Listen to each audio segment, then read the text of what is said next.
Hello दोस्तों, मैं हूं दक्षिश। स्वागत है आपका मेरी चैनल एक्सप्लेनेशन विद दक्षिश में। तो जुड़ जाएं मेरे साथ एक सुहाने सफ़र पे अपने सीट बेल्ट बांध कर। तो आज मैं जो मूवी की एक्सप्लेनेशन देने जा रहा हूं उसका नाम है राम सेतु। मूवी की स्टार्टिंग सीन में आर्यन को दिखाया जाता है जो कि एक आर्कोलॉजिस्ट होता है। आर्यन रिसर्च के लिए अफगानिस्तान आया हुआ होता है। इस रिसर्च में इंडिया के सिवा बहुत सारी कंट्री शामिल है। रिसर्च के दौरान आर्यन को एक खजाने का बक्सा मिलता है जो बहुत साल पुराना होता है। लेकिन जब इस बात का पता तालिबान के लोगों को लगता है तो वो लोग इन पर अटैक करने लगते हैं ताकि वो इन खजाने को अपने कब्जे में ले सके। लेकिन आर्यन अपनी टीम की मदद से किसी तरह से वो खजाने के साथ वहां से निकल जाता है। लेकिन भागते हुए ये दोनों खजाने के साथ एक गुफा में गिर जाते हैं और इस गुफा में उन्हें बुद्ध की बहुत बड़ी मूर्ति दिखाई देती है।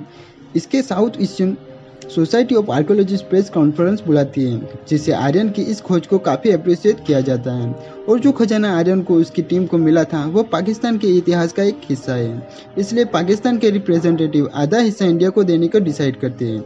वही आर्कोलॉजिकल सोसाइटी ऑफ इंडिया ने आर्यन को प्रमोशन भी दे दिया था उसके काम को देखते हुए। उसके बाद हमें पता चलता है कि इंडियन गवर्नमेंट जो कि राम सेतु को तोड़ना चाहती है ताकि शिपिंग के लिए एक छोटा रूट मिल सके। और इन प्रोजेक्ट में पुष्पक शिपिंग के ऑनर इंद्रकांत ने भी अपने पैसे इन्वेस्ट किए थे, क्योंकि अगर ये प्रोजेक्ट सक्सेसफुल रहता है तो उसे भी फायदा होगा। लेकिन पब्लिक गवर्नमेंट के इस फैसले से काफ़ी नाखुश है, क्योंकि राम सेतु को भगवान श्री राम ने बनाया था और अब वो हमारे इतिहास का हिस्सा है और इससे लोगों की भावनाएं जुड़ी हुई होती है। अगर राम सेतु को तोड़ा जाएगा तो लोगों की सेंटिमेंट को भी हर्ट होगी। तो इस वजह से पीपल रिप्रेजेंटेटिव ने कोर्ट में केस फाइल किया है कि राम सेतु को ना तोड़ा जाए, क्योंकि इसके साथ लोगों की भावनाएं भी जुड़ी हैं। तो अब सब इंडियन गवर्नमेंट राम सेतु को तोड़ने के लिए एक रिपोर्ट सबमिट करनी होगी जिससे ये साबित हो सके कि राम सेतु को इंसान ने नहीं बल्कि नेचुरल क्रिएट हुआ है। और इस काम के लिए गवर्नमेंट आर्यन को सिलेक्ट करती है। तो आर्यन कहता है कि इसमें काफ़ी वक्त लग जाएगा, इसे रिसर्च करना होगा। लेकिन आर्यन का सीनियर कहता है कि हमारे पास बहुत वक्त नहीं है, तुम बस जल्द से जल्द एक रिपोर्ट बना दो जिससे ये साबित हो कि राम सेतु किसी इंसान ने नहीं बनाया। तो आर्यन भी ऐसे ही एक रिपोर्ट बना देता है और उसे सबमिट कर देता है। लेकिन आर्यन की इस रिपोर्ट से जनता काफ़ी नाखुश हो जाती है, क्योंकि आर्यन की इस रिपोर्ट भगवान श्री राम के एग्जिस्टेंट और इतिहास पर सवाल करती थी। इस बात पर जनता का आक्रोश देखकर कोर्ट गवर्नमेंट को साइंटिफिक प्रूफ लाने के लिए कहती है, जिससे कि वो क्लेम कर सके कि राम सेतु किसी इंसान ने नहीं बल्कि नेचुरली फॉर्मेशन हुआ है। इसके बाद आर्यन की फैमिली को काफ़ी नेगेटिविटी फेस करनी पड़ती है और उसे सोसाइटी ऑफ इंडिया से भी सस्पेंड किया जाता है। लेकिन आर्यन का सीनियर उसे पुष्पक शिपिंग के ऑनर से मिलाता है, क्योंकि राम सेतु को तोड़ने के प्रोजेक्ट में इंद्रकांत ने भी पैसे लगाए थे। तो किसी भी कीमत पर चाहता था कि राम सेतु को तोड़ा जाए और वो आर्यन की रिपोर्ट से काफ़ी खुश था। तो इस पर वो चाहता था कि आर्यन एक और रिपोर्ट बनाए, वो भी वेल डिटेल्ड और रिसर्च करके और साइंटिफिक एविडेंस के साथ उसे कोर्ट में सबमिट करके प्रूफ कर सके कि राम सेतु किसी इंसान ने नहीं बनाया।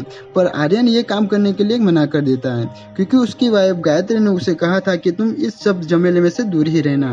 पर आर्यन के ऐसा सोचने के बाद भी उसे और उसकी फैमिली को काफ़ी हेट मिल रहा था। तो काफ़ी सोचने के बाद आर्यन इंद्रकांत को ऑनर को एक्सेप्ट कर देता है और एक कंप्लीट डिटेल रिपोर्ट बनाएगा राम सेतु पर, ताकि वो सभी के सामने राम सेतु का सच ला सकें। फिर दूसरे दिन आर्यन रामेश्वर से होते हुए राम सेतु तक पहुंचता है, जहां पर पुष्पक शिपिंग थी, जिस पे अंदर एक एडवांस लैब है और उस लैब के अंदर हाईटेक टेक्नोलॉजी है जो कि काम आने वाली है राम सेतु के रिसर्च में। इसके बाद इस प्रोजेक्ट का मैनेजर बाली आर्यन को उन लोगों से मिलाता है जो कि इस प्रोजेक्ट में उसके साथ काम करने वाले होते हैं। डॉक्टर चंद्रकांत, डॉक्टर गैब्रियल और डॉक्टर सेंड्रा मौजूद थे। फिर आर्यन अपनी टीम के साथ राम सेतु की स्टडी करने के स्टार्ट कर देता है और पुष्कर भटनागर की किताब detail the era of Lord Ram के द्वारा इन्हें पता चलता है कि भगवान श्री राम का जन्म 7000 साल पहले हुआ था। तो अभी इन लोगों को पता करना था कि राम सेतु का कंस्ट्रक्शन वो 7000 साल पहले हुआ था या नहीं। इसके बाद आर्यन एक्सो सूट पहनकर ओशन के अंदर जाता है और राम सेतु के सैंपल कलेक्ट करके लेकर आता है। और उस सैंपल को चेक करने के बाद डॉक्टर चंद्रकांत बताते कि उन सैंपल में कुछ ऐसे पार्टिकल हैं जिसकी उम्र 18000 साल पहले की है।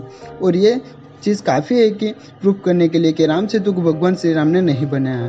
पर आर्यन इस चीज़ से सहमत नहीं था, क्योंकि वो राम सेतु के लिए फ्लोटिंग स्टोन को स्टडी करना चाहता था, जिसका इसके रिपोर्ट और ज़्यादा एक्यूरेट बन सके। एक बार फिर से वो एक्सोसूट पहनकर आर्यन उतरता है ओशन में, पर फ्लोटिंग स्टोन को कलेक्ट करने के लिए चक्कर में आर्यन श्रीलंका की बॉर्डर के काफी नजीक पहुंच चुका था। और बाली ने उसे स्ट्रिक्टली कहा भी था कि तुम्हें जो भी रिसर्च करना है वो श्रीलंका के बॉर्डर से दूर रहकर करना। इसलिए बाली एक्सोसूट को वापस बुला लेता है, पर आर्यन फ्लोटिंग स्टोन के बिना आना नहीं चाहता था। इसलिए वो एक्सोसूट से बाहर निकलकर खुद ही उस फ्लोटिंग स्टोन को लेकर आता है। और फिर फ्लोटिंग स्टोन को स्टडी करने के बाद उन्हें पता चलता है कि राम स्टैचू की एज वो लगभग 7000 साल की ही चीज़ पता लगता है। ये आर्यन और भी ज़्यादा क्यूरियस हो जाता है जानने के लिए कि क्या सच में भगवान श्री राम ने ही राम सेतु को बनाया है। इसलिए वो राम सेतु को और भी ज़्यादा स्टडी करना चाहता था, पर बाली इस चीज़ से नाखुश था। इसलिए अब तक इन्होंने जितना रिसर्च किया था उसका रिपोर्ट ये लोग इंद्रकांत को दे देते हैं। वो आर्यन को कहता है अपने रिसर्च पर काम करो, डॉक्टर गैब्रियल और डॉक्टर सेंड्रा को साथ लेकर, और डॉक्टर चंद्रकांत से कहता है आप अपने रिपोर्ट पर काम करते रहो। उसके बाद आर्यन गैब्रियल और सेंड्रा को साथ निकल जाता है छोटे सबमरीन में रिसर्च को कंटिन्यू करने के लिए। पर जब वो लोग श्रीलंका के बॉर्डर के पास राम सेतु के सैंपल कलेक्ट करने के लिए पहुंचते हैं तभी इनकी सबमरीन सही से काम नहीं करती थी। तब पता लगता है कि सब इंद्रकांत और बाली का प्लान था इन तीनों को मारने के लिए, क्योंकि मिनी सबमरीन में लाइफ जैकेट भी नहीं था।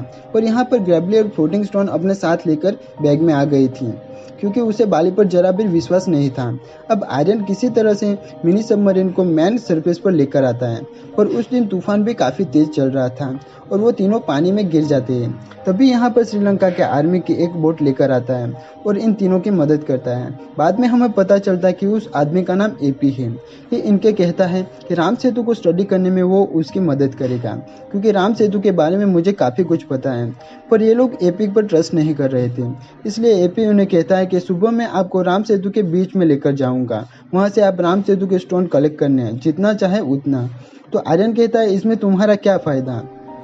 एपी कहता है मैं एक टूर गाइड हूँ, तो जर्नी में तुम्हारी मदद करूँगा, उसके चार्ज में लिखता रहूँगा और जर्नी खत्म होने पर मुझे मेरे पैसे दे देना। दूसरे दिन सुबह एपी राम सेतु के बीच में लेकर जा रहा था कि तभी राम सेतु के स्टोन कलेक्ट करने के लिए, पर तभी बाली इन तीनों की तलाश में वहां पहुंच जाता है, क्योंकि उन्हें पता चल गया था कि फ्लोटिंग स्टोन ये लोग अपने साथ लेकर आ गए थे। और बाली इन पर फायरिंग स्टार्ट कर देता है, तो ये लोग भी बाली से बचते हुए जंगल में भागते हुए पर बाली जंगल में भी उसे फायरिंग करते रहता है, इसका पीछा कर रहा था।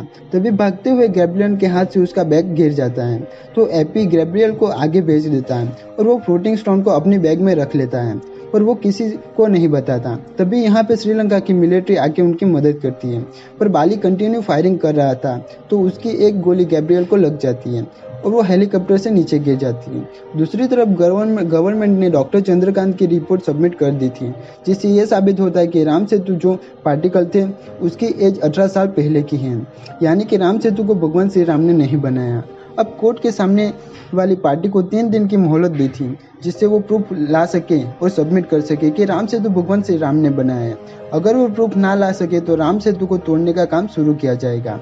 और ये सारी आर्यन को भी पता चल जाती है, तो वो श्रीलंका से अपनी वाइफ गायत्री को कॉल करता है ये बताने के लिए कि वो श्रीलंका में है। तो अब आर्यन को किसी भी तरह 3 दिन के अंदर भगवान श्री राम के एग्जिस्टेंस के सबूत इकट्ठे करने थे, जिससे कि वो राम सेतु को बचा सके। तभी कुछ लोग उनके सामने रावण की पूजा कर रहे थे। तभी आर्यन को क्लिक होता है कि रामायण का एक हिस्सा श्रीलंका भी है, तो अगर वो रावण के एग्जिस्टेंस को प्रूव कर दे तो श्री राम का एग्जिस्टेंस भी अपने आप ही प्रूफ हो जाएगा। तो यहाँ पे एपी रेडी हो जाता है आर्यन की मदद करने के लिए, क्योंकि वो श्रीलंका से था और श्रीलंका में सभी सिविल वॉर चल रहे थे, तो सिचुएशन थोड़े टफ थे। और अब तक श्रीलंका में आर्यन और डॉक्टर सेंड्रा भी वांटेड हो चुकी खबर जाहिर हो चुकी थी, तो वहाँ पे कुछ लोकल गुंडे उसके पीछे पड़ जाते हैं, पर किसी तरह से दोनों उसका पीछा छोड़ा देते हैं। इसके बाद एपी इन्हें चफना कोट आने के लिए कहता है, क्योंकि वहाँ पे एक लाइब्रेरियन है जिसके पास एक पुरानी बुक है और उसमें रावण के बारे में काफ़ी डिटेल में बताया गया है। तो उस बुक से उसे रावण के खुफिया सुरंग के बारे में पता चलता है, जो कि रावण के पैलेस से कनेक्ट होती है। उसके बाद सबसे पहले वो लोग रावणा फॉल जाते हैं और बोट की मदद से एक केव के पास पहुंचते हैं, पर वो केव का ओपनिंग अंडर वाटर था। फिर वो लोग पानी के अंदर डुबकी लगाकर केव के अंदर घुस जाते हैं और आ जाते हैं रावण केव में। और उस केव के अंदर कुछ इंस्ट्रक्शंस को जिसे आर्यन डिकोड कर लेता है। और उन्हें उस टनल का रास्ता मिल जाता है जो कि रावण के पैलेस से कनेक्ट होता है। पर वो टनल बंद था, तो उसके पास अभी दो ही रास्ते थे, या तो वो वायवपुरा जा सके या तो श्रीप्रदा। आर्यन और सेंद्रा वायवपुरा जाने के लिए रेडी हो जाते हैं। उसे रावणा एयरपोर्ट भी कहा जा सकता है। तो उसे लग रहा था कि उन्हें वहां पे कुछ प्रूफ मिल सकता है, पर एपी इन्हें इंसिस्ट करता है कि श्रीप्रदा जाने के लिए, क्योंकि वहां पर राम और रावण दोनों के एविडेंस मिल सकते थे। पर आर्यन और सेंद्रा को एपी की बात से कन्विंस नहीं हो रहे थे और वो लोग वायुपुरा जाने के लिए निकल जाते हैं। तभी एपी कहता है श्रीप्रदा में त्रिकोण पर्वत भी कहा जाता है, और ये सुनकर आर्यन को क्लिक होता है कि ऐसा कहा जाता है कि त्रिकोण पर्वत से सोने की लंका दिखाई देती है। फिर वो तीनों श्रीप्रदा के लिए निकल जाते हैं और वहां पर पहुंचने के बाद त्रिकोण पर्वत को शैडो देखकर वो लोग समझ रहे थे कि रावण की लंका इस त्रिकोण पर्वत की जमीन के नीचे दबी हुई है, क्योंकि उस बुक में भी रावण की लंका को त्रिकोण शेप को एक रिप्रेजेंट किया गया था। फिर थोड़े देर आगे चलने पर सेंड्रा को छोटे छोटे प्लांट दिखाई देते हैं और सेंड्रा बताती है कि ये प्लांट श्रीलंका में नहीं बल्कि नॉर्थ इंडिया में पाए जाते हैं। और सेंड्रा ये भी कहती है कि लोगों का मानना यह है कि वही प्लांट है जो रामायण में संजीवनी बूटी कहा गया था। और तभी वहां पे बाली की एंट्री हो जाती है, जो कि आर्यन की वाइफ को अपने साथ लेकर आया था, क्योंकि बाली इन्हें काफी वक्त से पकड़ने की कोशिश कर रहा था और उसने वो लाइब्रेरियन को भी मार दिया था और उसकी बुक छीन ली थी। और गायत्री की मदद से उसे बुक को रीड करके बाली यहाँ तक पहुँचता था, क्योंकि गायत्री हिस्ट्री प्रोफेसर हैं तो उसे काफ़ी सारी नॉलेज है। फिर बाली इन दोनों को अपने साथ लेकर जा रहा था। तभी वो सेंद्रा को गन पॉइंट पर रखकर पूछता है कि फ्लोटिंग स्टोन कहाँ पर है। तब आर्यन कहता है कि वो हमने खो चुका है, हम नहीं पता कि वो कहाँ पर है। तो एपी सेंद्रा की मदद करने के लिए कोशिश करता है। तभी बाली एपी को धक्का देता था और वो नीचे गिरने लगता है। आर्यन उसे बचाने की कोशिश करता है, लेकिन उसके हाथ में सिर्फ उसका बैग ही रह जाता है और एपी नीचे गिर जाता है। फिर आर्यन और बाली के बीच में हेलीकॉप्टर में फाइट होती है और हेलीकॉप्टर को लैंड कराने के चक्कर में ये लोग क्रैश कर देते हैं। आर्यन, सेंद्रा और गायत्री, इन तीनों को कोई भी मेजर इंजरी नहीं हुई थी, सिर्फ थोड़ा जख्मी हुए थे। और आर्यन जब हेलीकॉप्टर से एपी की बैग लेने जाता है तब उसे वहाँ पे बुक भी मिल जाती है जिसमें रावण की डिटेल थी। और आर्यन जख्मी बाली को भी मदद करता है, क्योंकि बाली हेल्प मांग रहा था। उसके फिर इन्हें पता चलता है कि एपी के बैग में फ्लोटिंग स्टोन भी है और साथ में संजीवनी प्लांट का एक बीज भी है। तब इन लोगों के पास काफ़ी सारे एविडेंस थे, पर टाइम काफ़ी कम था, क्योंकि आज दोपहर में भी कोर्ट सुनवाई करने वाली होती है। तो बाली कहता है कि मैं तुम लोगों की मदद कर सकता हूँ। फिर बाली की मदद से वो वक्त से पहले ही कोर्ट पहुँच जाते हैं। फिर जज साहब के सामने आर्यन अपने एविडेंस दिखाता है और उसकी दलीलें सुनकर जज साहब भी कन्विंस हो जाते हैं और कहते हैं कि जब तक गवर्नमेंट भगवान श्री राम के ना होने का कोई साइंटिफिक प्रूफ नहीं दे सके तब तक उन्हें राम सेतु को तोड़ने की इजाज़त नहीं है। इस तरह आर्यन राम सेतु को टूटने से बचा लेता है। और जब घर पर आर्यन का बेटा हनुमान की स्टोरी रीड कर रहा होता है तब उसे एपी के बारे में क्लिक होता है, क्योंकि एपी ने अपना खुद का नाम इंट्रोड्यूस करते हुए अंजनेय पुष्प कुमार बताया था। और फिर आर्यन एपी को डायरी ओपन करता है जिसमें वो पूरे ट्रैवल का हिसाब लिख रहा था। उस डायरी में हर पेज पर अंदर जय श्री राम ही लिखा हुआ था।